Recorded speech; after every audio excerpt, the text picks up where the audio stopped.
why am I the best person to do this? I'm really smart. I can speak 4 languages.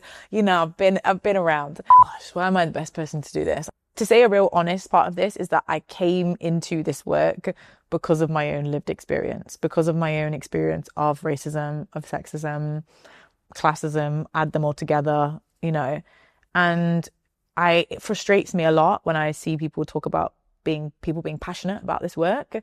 I don't think that you can be passionate about your own survival. I don't think you can be passionate about oppression.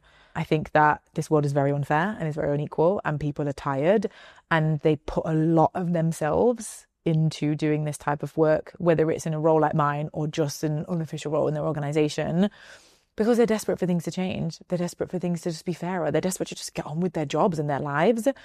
And so I think that's what makes me partly someone that is important for this job, because I get it and I've been there. I also think I've come out the other side of it, and I've realized that I can't survive on this perceived passion. I can't strategically work with an organization based on my experience, because then that's just sort of becoming my bias that's involved there. I have to look at this from a lens or from a position of understanding that whole wider spectrum of power and privilege and how that operates and how it shows up in a workplace.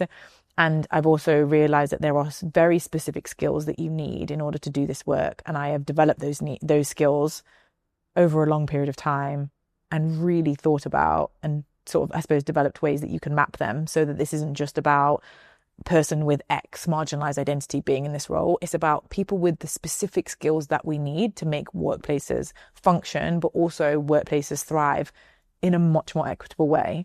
And so I think through the academic literature that always underpins my work, the range of sectors and spaces I've worked in, and the 4 languages, I think I've got pretty unique insights into how this work can be done and done successfully.